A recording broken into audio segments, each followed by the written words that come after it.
Hi, this is Gayle with BERNINA of Naperville, and welcome to one of the cutest things that you're going to ever watch on our channel. Today, we are making mixed media, three-dimensional gnome and mushroom collages. Now, this requires quite a bit of tools.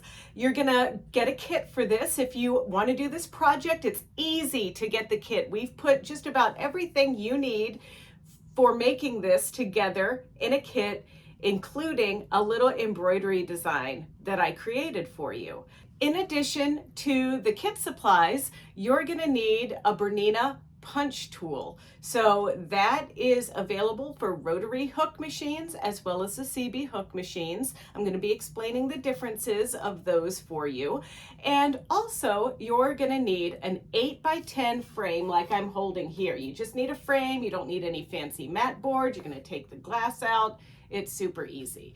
Additionally, you're probably going to want some fancy threads to coordinate with your gnomes. And but we are providing some of these teal and gray and mushroomy colored fabrics. It's a variety of stuff from Elizabeth Hartman to Ruby Star. So hopefully you really like it and you learn something. But before we get started, I do want to talk about a little bit of safety. So in this project, I do some things that are a little bit more advanced and you really need to be careful. Like you'll see when I made my little Gandalf gnome back here that as we did some of the final embroidery, I had to kind of like move his beard out of the way a little bit. And that, you know, required that the machine was still running very slowly, but I had to kind of move the beard easily. So you just want to make sure that you do not injure yourself and you are mindful that you do not put your fingers in front of a moving needle. I think all of us who sew, we don't really need to be told this, but I need to tell you this. Additionally, the needle felting process too requires that, you know, do not put your finger in front of those needles with the burrs on them because that could be dangerous. So now that we've talked about shop safety, let's go ahead and see how to make these gnomes and mushrooms. So here we are at our big book of feet, and I'm looking at the needle punch set. Here's an example of needle felting now, or punch tool. Needle felting is more of like when you work in the 3-dimension with a rounded kind of piece, but punching is literally just putting the fibers together on a base. Now this is just cheap acrylic felt that was purchased in a sheet from a big box store. This is what we're going to be making today for the background of our cute little gnome collage frame.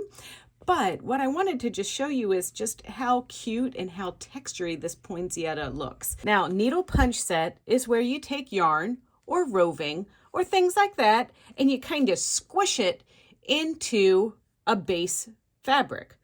And the fabric can be felt, it can be fabric in some cases. Sometimes we need to stabilize with interfacings and things like that. But there's two different kinds. If you have an older Bernina, like the Virtuosa 150s or the Aurora 440s, or a 3 series, 2 series, things like that. And when I say 2 series, I mean like the 210, 215, 220, 230, 125, things like that. Then you're going to need the CB hook one. That's those bobbin cases with the little finger in them. If you have anything that's a rotary hook or the new Bernina hook system, then you're going to need this set.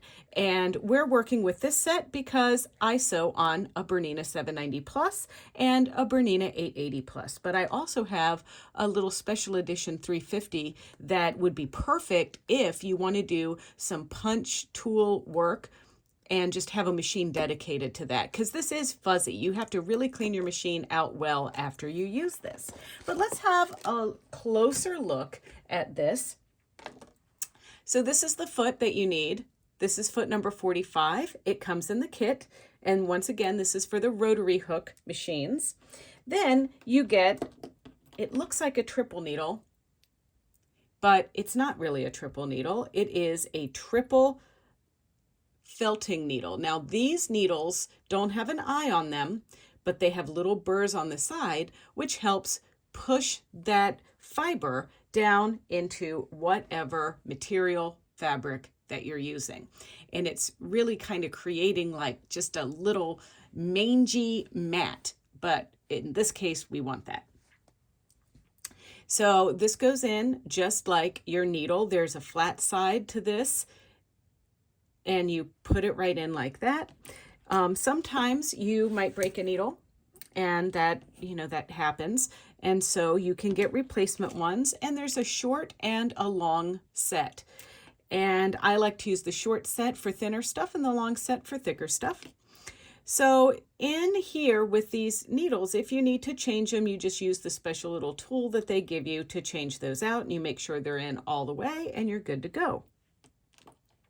When you get your needle felter system, you also need to make sure that you get the right needle plate. Now, it doesn't come packaged with the needle plate, but there's a lot of places that kind of include in the price the needle plate that's necessary for the type of machine. What we're looking at here is a needle plate for a BERNINA 7 series, so the 740, 770, 750, machines that have 9mm wide stitch capability, but are the 7 series design. There's also a needle plate that is designed for the 880 or 8 series, and then there are even needle plates if you get the set for the CB hook machines, like this one here. You can see it says CB hook. That's that 350 that I have, or some of the older BERNINAs. You'll need to get a needle plate that reflects that. And there's even a different needle plate for the old BERNINA 730 Artistas. I used to have one of those, so I have a needle plate for that laying around. But nonetheless, so these are the tools that you need. And we're going to be adding a little extra spin to this today because we're going to be using our needle felting in embroidery. And I have a design that's available in the kit for this project. And we already know that we're making cute little gnome collage that's going to go into a frame. And we put everything together except for the frame. You're just going to need to add an 8x10 frame. But we have everything together that you're going to need for this. And that includes the special embroidery design that I created. Now, if you have the BERNINA embroidery software, you can easily make exactly what I did using the software rectangle digitizing tool. Then once you make that rectangle, you just simply select punch work, then send it to your machine and set up your machine for needle felting, and you're ready to go. But if you want to use mine, once you buy this kit, you're going to get the file emailed to you. So you can just download the file and put that, extract it, because it is a zipped file, extract it onto your USB stick, and then put that in your machine. It's not a whole lot different setting this up for embroidery. You want to go up a hoop size. I have created something that by all intents and purposes should be able to fit in the large hoop, but it actually fits in the midi hoop because the foot, this foot reduces the hoop size. So I'm using the jumbo hoop just because it's a little bit easier to have a wide canvas for you to see this thing in action, but just go up a hoop size. That's all you need to do. So the first row, when you stitch using the embroidery, is actually going to be using your regular embroidery foot, and you're just going to thread up some kind of contrasting thread and stitch onto your stabilizer. Now, the stabilizer that I'm using is heavyweight cutaway with my special felt material. Now, this is material that's apparel fabric that we carry at the store. It's great for like a winter jacket and, a heavier coat and things like that, but we're doing something fun with it. So you only need about 1/4 yard of this, and you can make several little punched rectangles with it. But we're going to float it. So we're going to just hoop up our cutaway stabilizer. Then we're going to stitch this basting line or this tack down line or placement line. Then we're going to put a piece of our felt in there that I've cut about 8 inches by 7 inches. And then we're going to, after that blank line has stitched out, we're going to put our piece of felt down there. Then we're going to back up, going back to the previous stitching that we just stitched out and stitch it out again so it holds that felt in place. Then we're going to set up our machine for needle felting. So that means the triple needle felt piece goes on, the needle plate goes on, the foot goes on, and then along with those things, we need to remember to tell our machine that we have all of these things on. Then we're just going to sew without thread. Now on the Bernina 880, I like to make sure that I put an empty bobbin in there. So I take out my bobbin with thread and just put an empty bobbin in. And on the CB hook machines, you're going to make sure that you open your bobbin door, open that shuttle race cover, and take your bobbin and everything out. On the 7 series, you don't really need to do any of that. So it takes about 30 minutes to embroider or punch tool this roving yarn into your piece because I did it 3 times. So the materials that I'm using, this is just roving becomes yarn when it's processed. So this is just kind of a loose yarn here, variegated. None of this is wool. Well, this is the only actual wool yarn that I have here in this example, but this works really awesome. It is an acrylic and wool blend. This is also an acrylic yarn that worked very well, and you could punch this just like this, but I liked cutting more manageable pieces, and then I pulled these pieces apart, and then I also pull them apart, and you'll see in this demonstration to get it really fuzzy and fibery. And I knit, so these are all leftover scraps from knitting projects that I've had. And so here's a piece of the green. And honestly, I cut the green into a little bit shorter pieces because this one is a little bit more tightly woven than some of the other pieces, but we can just pull that apart and really just get some wonderful fibers with that. Okay, so that was the first round, and it's still not as covered as I'd like. So what I'm going to do is sprinkle in some of this green yarn, but I want to pull it apart first. So we're going to just probably do little pieces like this. You don't need a lot because a little goes a long way. And then I'm going to kind of expose the roving. Now I could buy roving yarn or roving, not roving yarn, because roving is what is going to eventually become yarn.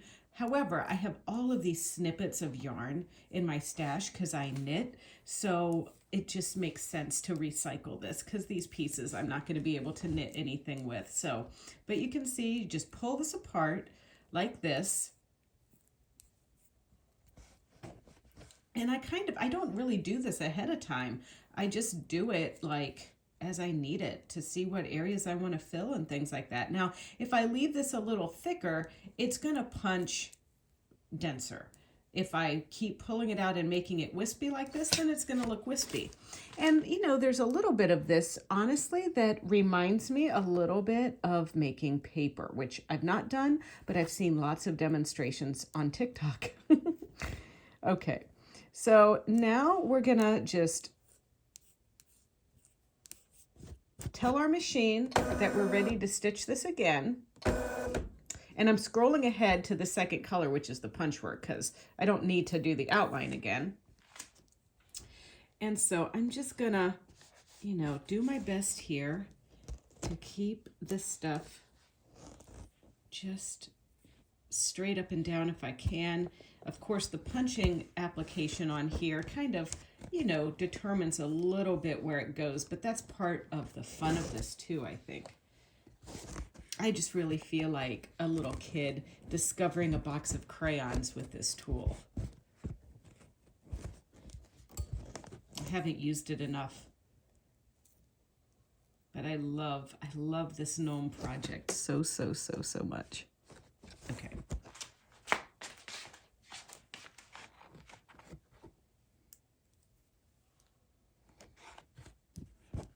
Don't forget, we can always come back do this again and add more.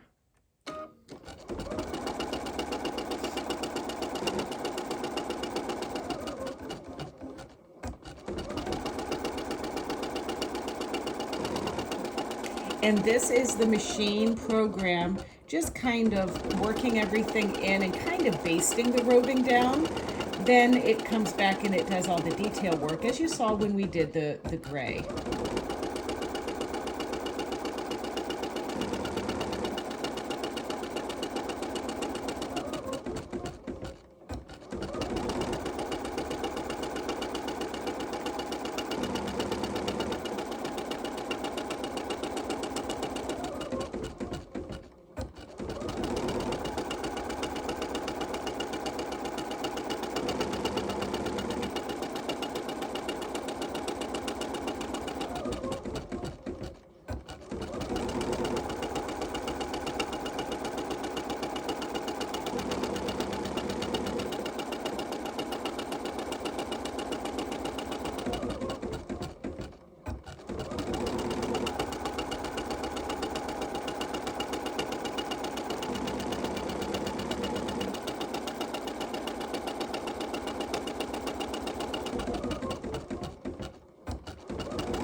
So this is going to be the last layer, and then everything's going to be punched very nicely, and it will be a wonderful little background for our gnome collage. Our piece is complete, so I'm going to remove this from the hoop.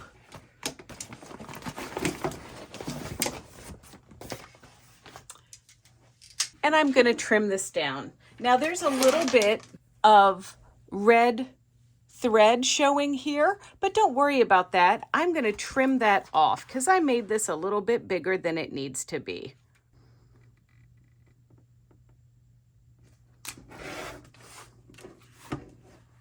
So there's our cute little felted piece, and if we look on the back side, you can see how all of those fibers kind of made their ways back there. So this is the first part of our collage, was just making this little rectangle. But now we want to prep some fabric so that we can make our cute applique three-dimensional gnome.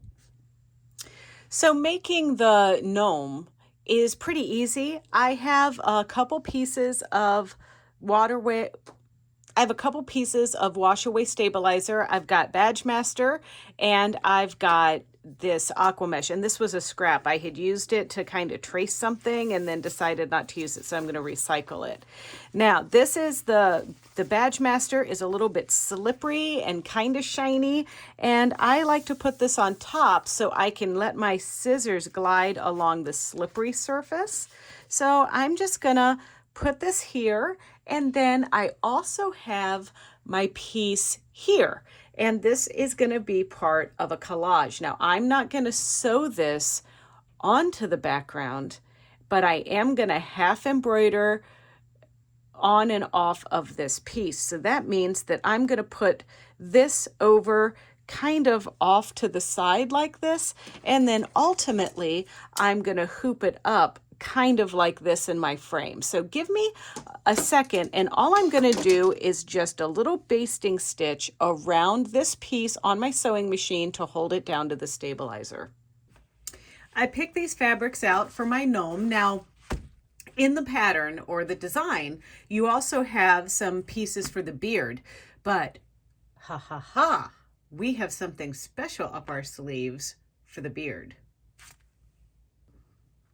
I'm going to use this fancy yarn. I just found this at Michael's, and it is so slippery and luxurious, and it makes just for the perfect beard. Now, if you don't want to do this, we're going to punch tool this manually.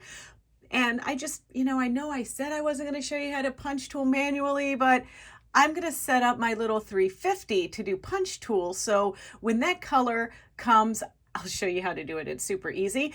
But I just thought you would love to know how to do this because, we can have some Christmas in July with a Santa. We can make gnomes. We can do all kinds of fun stuff with this. But back to the fabric. So when you pick out your fabric, one of the things, because we want this gnome to be a little bit more 3D, is for my applique pieces, I'm prepping 2 layers of stable stick cutaway stabilizer here. That's going to help really keep this gnome with his hat and his robes kind of coming into the foreground so that it can stitch right on top of our big thick felt piece without looking like it's got a dent in it. So these are going to be the pieces, and this is traditional machine in the hoop applique, where we're going to stitch it down and trim really close to the edges and then cover it with a satin stitch. So let's go through these steps. So I've selected my gnome, and I'm going to use virtual positioning to kind of get him where I want him. So I want like this part of him to be kind of hanging off my piece here. So I kind of I'm just going to put my needle right here on the gnome, and then I'm going to use my multifunction knobs to position this exactly where I want it off of the edge. And so I'm kind of doing the perimeters of the gnome to kind of see how far down I want to move him and all of these things. And so I'm kind of being mindful of what my actual hoop is doing down there and then what's happening with the gnome. So I'm going to keep looking to see how far I really want this guy to be on and off the material. So I think I'm going to move him up a little bit, but maybe over a little bit. So now let's have another look. Just testing, see how I like it.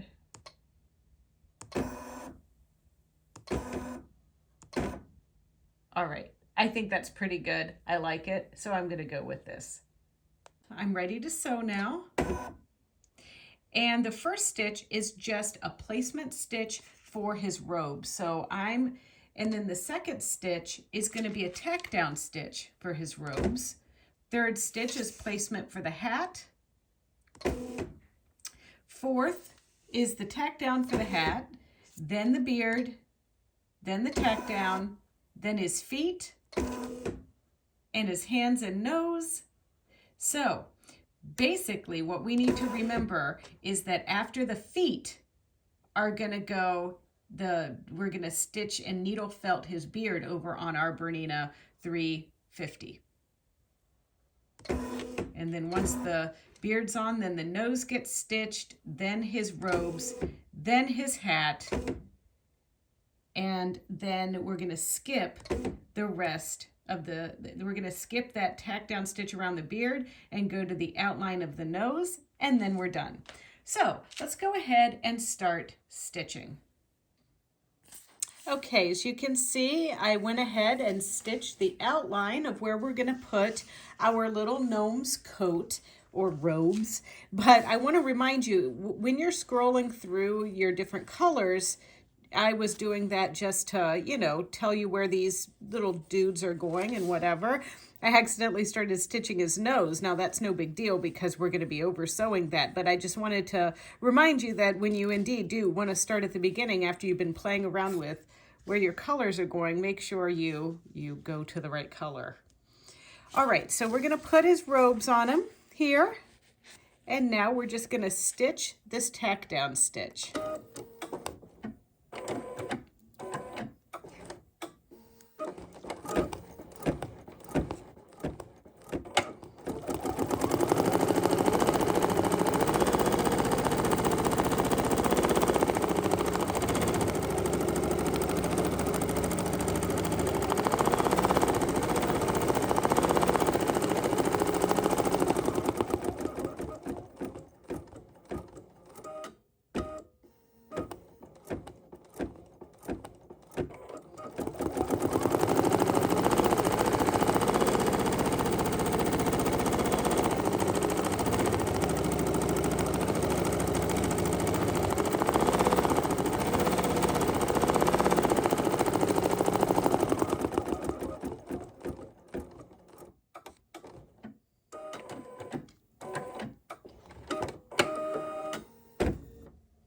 Okay, so what I'm going to do is go around here now and trim really close to the threads.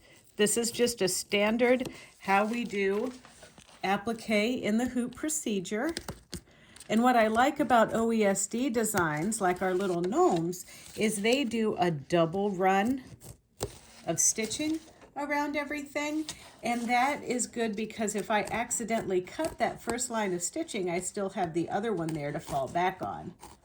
And so I'm just going to finish cutting this out and then we'll proceed with color number 3. Okay, by the magic of video, I went ahead and I already cut all of that down. Now I'm doing his little hat, and now this is just an outline stitch so that I know where to put his hat. And I'm using this green sprout fabric, and now we're going to put that into place. And because I know you're going to ask me, yes, it's safe to undo the hoop to do your trimming, but just don't take your item out of the hoop. Because I want something to punch into in these areas where the water soluble is, but it's not ever going to be seen, I'm just using a bit of stabilizer right down here for my color number 5. And now I'm going to tack this into position.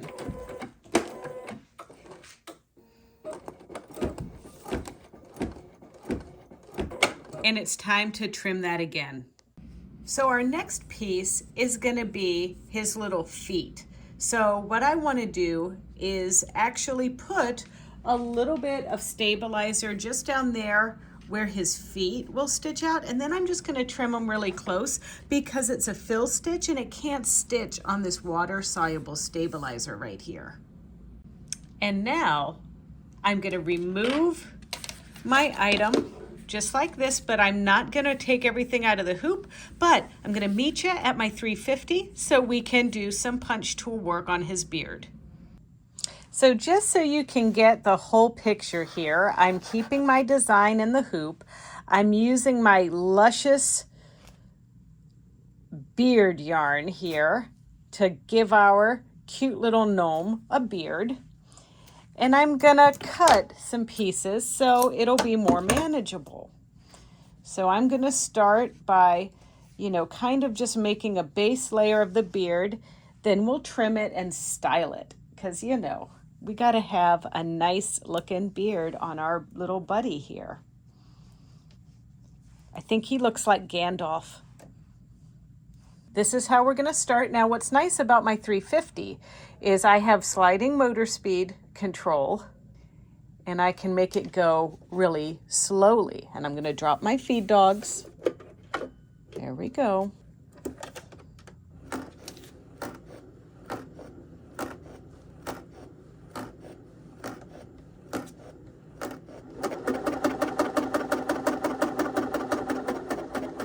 Now you could also do this with your foot control.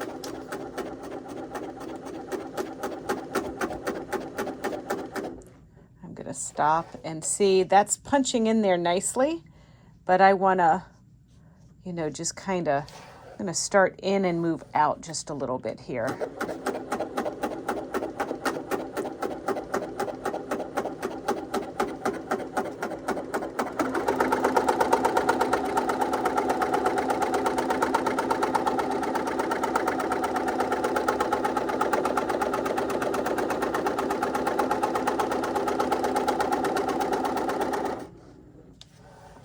And then I'm stopping down to just get all of this kind of covered in there.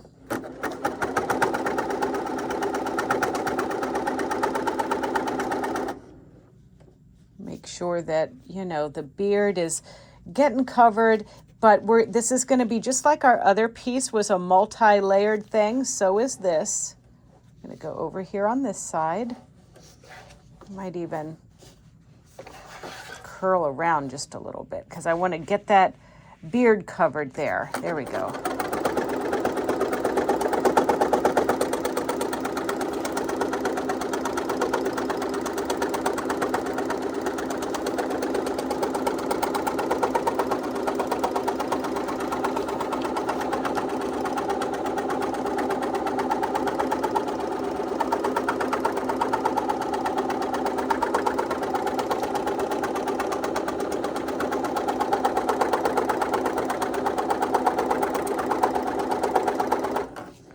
Okay, so now the main bit of the beard is on.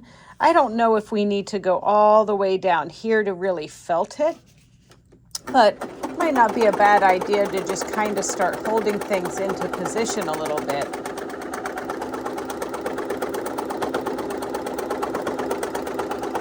There we go.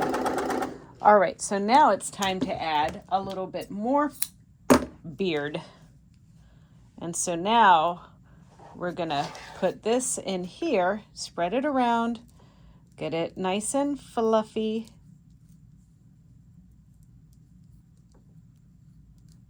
Okay. And then I just want to kind of get it attached. And I'm not gonna felt down as far because I want it to be silky smooth and beautiful. And remember to put your presser foot down. Thank you.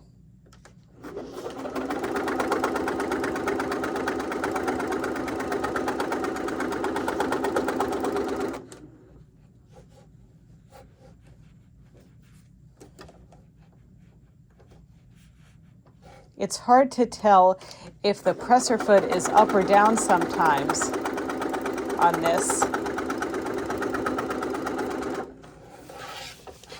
going to give them a mustache, and I'm going to have some floof here like this, and some floof here like that, and lower. Okay, so there's his beard. He's looking awfully cute. I'm gonna just give him a nice little super cut here, just so, you know, it kind of tapers and looks a little bit more beard-like with some shape.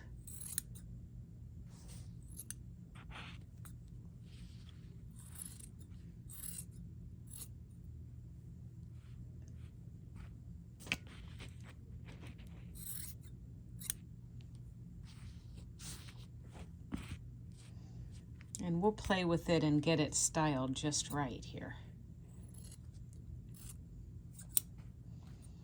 And we're also gonna kind of add some texture to his mustache here. We're gonna have to protect his beard when we do our little stitch around here. But right now, our next color is going to stitch his nose and his hands. And so I'm going to add a little bit of stabilizer here and here because as you can see, there's no like regular fabric. It's all water soluble there, so I need to put a little base back there. So I'm going to use my glue stick to add a little bit of glue there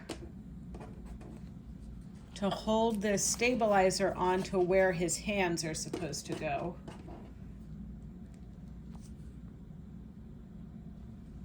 Just a little bit there. And we'll put it on this side just so it doesn't wiggle around on us. There we go.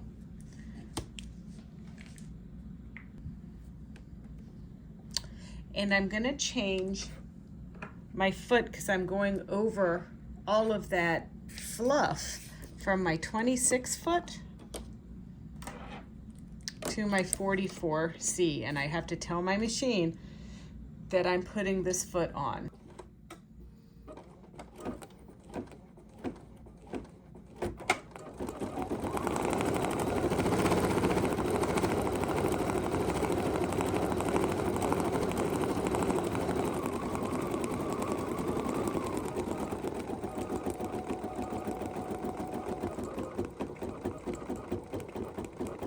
I slowed the speed down so that I can move his beard out of the way.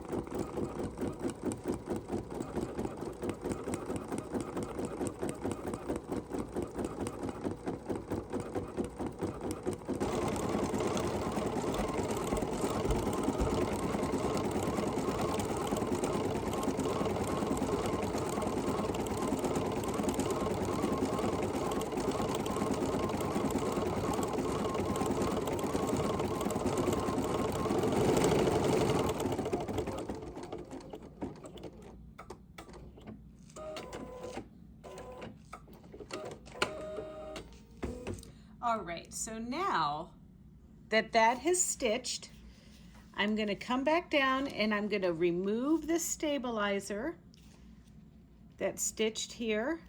Remember, I just added this so we have a little bit of a base.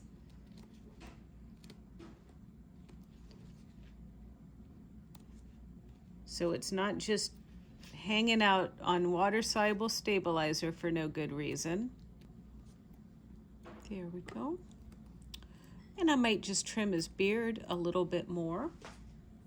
Make sure he doesn't have any hair coming off the top of his nose.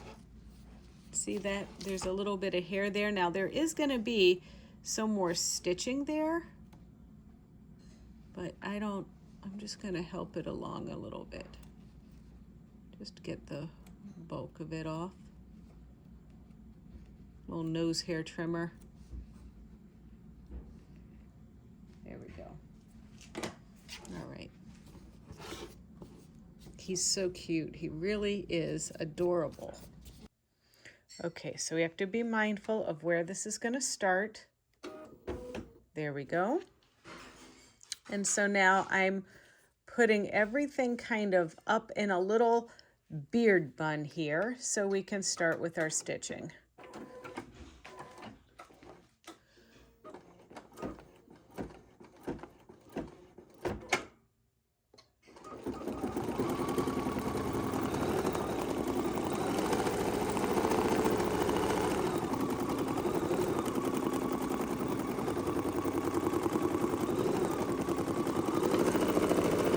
Okay, so same practice as before. We just want to be mindful that no beard particles get in the way of our little gnome.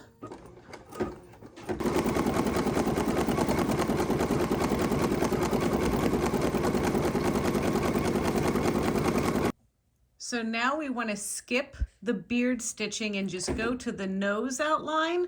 And so now we're going to stitch our final thing.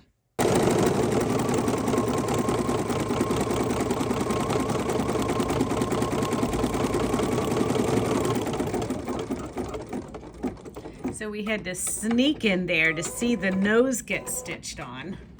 But now he's done, and we're gonna frame him. All right, so I came back and while this was out of the hoop, it was a little bit easier to work over here on my felting piece. So the beard is beautiful. And now I'm just going to take my scissors and trim all of the water-soluble stuff away. And the benefit of this is I don't even think I need to give it a bath, honestly. But I do want to get a lot of this stuff trimmed off. Just trimming these little pieces up as close as possible. Everything looks pretty good, and I'm not even really gonna wash this or anything, but I do want to go back here from the back and remove the best I can some of these basting stitches, and I'm still going to be on my mission to get the water-soluble stabilizer cut out of here. So, all right, let's talk a little minute about this product. It's called Fuse and Seal, and it's kind of what you would use to put on the back of a patch if you didn't want to sew a patch on. You can use it for cards and just to adhere surfaces together that don't necessarily need to be stitched down. So I've got, as you can see in my original one here, this is an 8x10 frame, and I have fabric on the background. So I am literally going to directly iron my fabric onto this piece and then iron it onto the backer board on the picture frame. And so I'm just putting this on the wrong side of the fabric, and these are 8x10 sheets, so it makes it super easy for me. I just am going to press and fuse this right on to the piece like this, and then I'll let it cool off, trim it, and remove the paper. So once everything's in place there, I'm going to add a little bit more, just about this much of that Fuse and Seal, and position my little gnome down.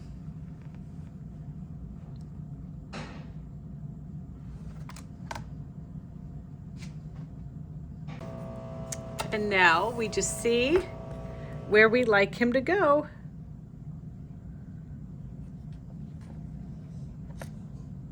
I think he looks good right there.